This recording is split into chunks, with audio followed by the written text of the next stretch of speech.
Yeah, I think we're just very multiple. I think we start with, the wide zone, but we're not afraid to mix in a lot of gap scheme, a lot of misdirection, a lot of outside runs.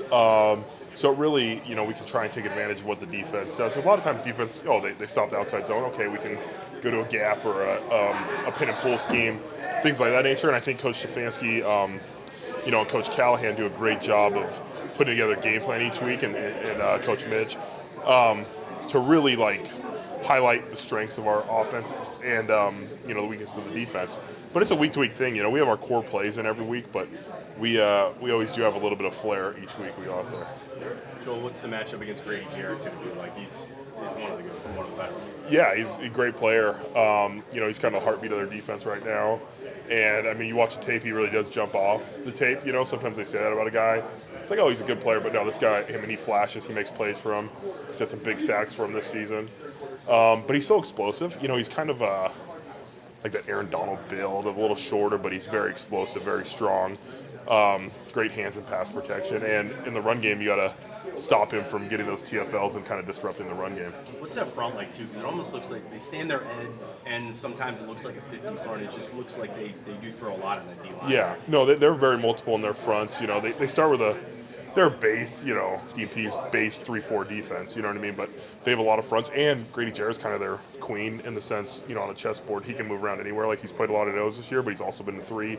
He's lined up on the tackles as well.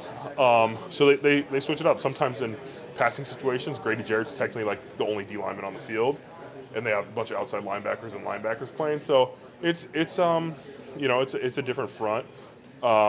And they're going to show us a lot of looks, so we have to communicate well and be ready for their pressures. Nick Chubb said yesterday that when he follows you when you're pulling, that he trusts you to make the right read and like the right guy.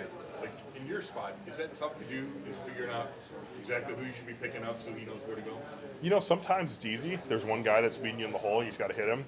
Other times, there's like 2 guys over there, and it's like, all right, Nick's going to have to beat one of these guys. And you just kind of lock onto the first guy that shows up and trust Nick to make the play. He does a great job, though. He makes us look great. If we have like a so-so block, he can make things look a lot better. But it's one of those things, you get the repetitions in practice, you work it, and it's years of experience now. We're going on a few years now together, so you get the feel of how he's going to run and who he wants to run off of, and it works out pretty well. When you're pulling in front of him, as good as it gets for a left guard? Oh, Is that your favorite play? Yeah, and we have a lot of pulls in our system, so it's left, right, inside, outside, a lot of different ways, but I always love it because I think it puts us at an advantage, scheme-wise, because a lot of times you're pulling for a linebacker or a corner or something of that nature, and it puts us at a real advantage. You have one in front of him and you have one in front of the Pittsburgh game.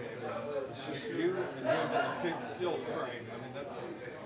You don't get that opportunity in the middle of the line very often. No, it's a testament to our scheme, though. They really do put us in an advantageous position, when we're pulling. And we have a bunch of different pools, so it asks a lot of the guards. But I think it's what we want. You ask Wyatt the same question. I think we want to be out in front, pulling and making plays for those guys. Are you and Wyatt in better shape now that you have to do this? You're used to it a little bit now.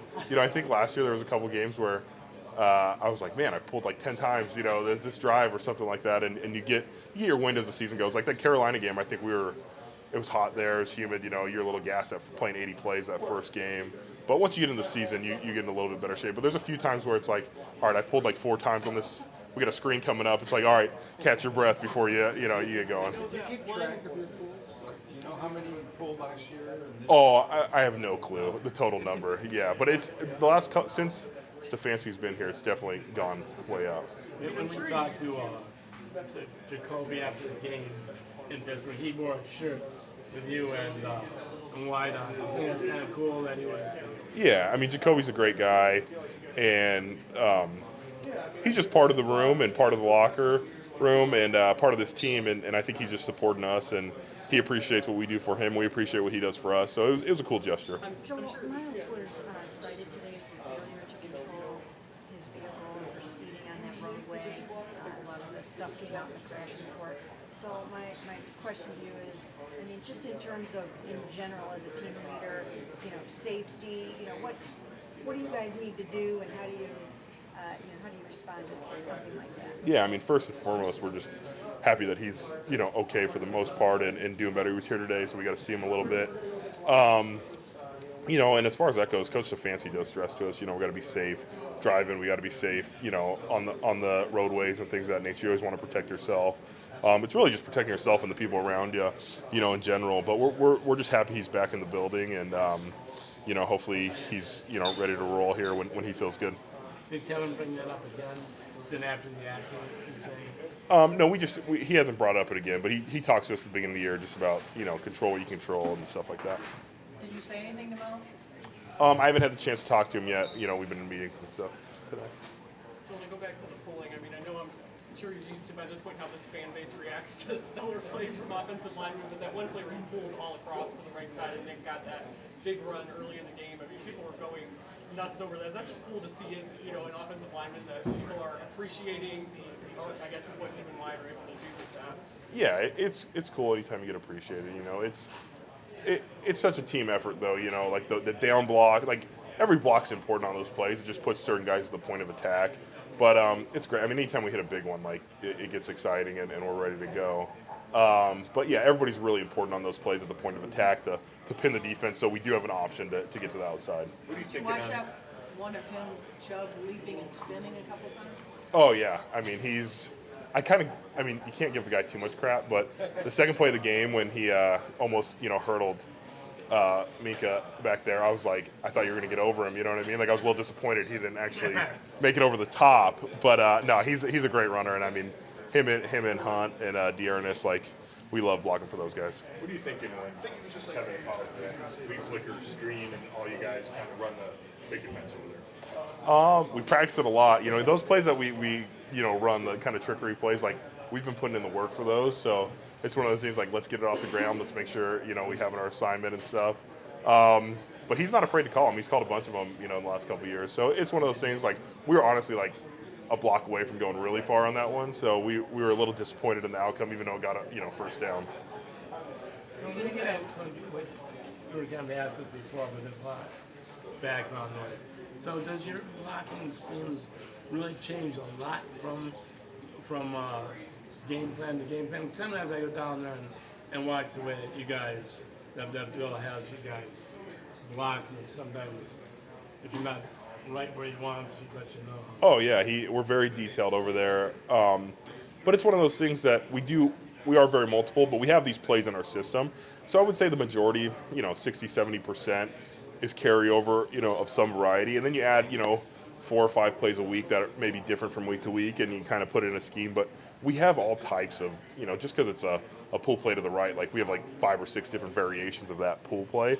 So there's just a lot of detail that goes into that, and the way you block a guy, the footwork you take, the hand placement. I mean, it's just a very detailed thing, and I think that's why the O-line always is trying to put in extra work and be ready for those plays. Joel, it's kind of not normal to see a bunch of O-line highlights on social media like we see with you guys. Do you feel like you guys are kind of making the run game cool again? I think it's just, just a part of our system. And when you have a guy like Nick Chubb and you have an offense that's, working well right now, it's something that happens. But, we're linemen. At the end of the day, like, we're going to put our head down, we're going to do our job. And if that stuff comes out, that's cool. But we just want to try and find a way to win. And if it's running the ball right now, that's great for us. You gonna bribe Jacoby to wear that shirt again? No, I'm not really sure how that royalty works on that, so we'll see about that.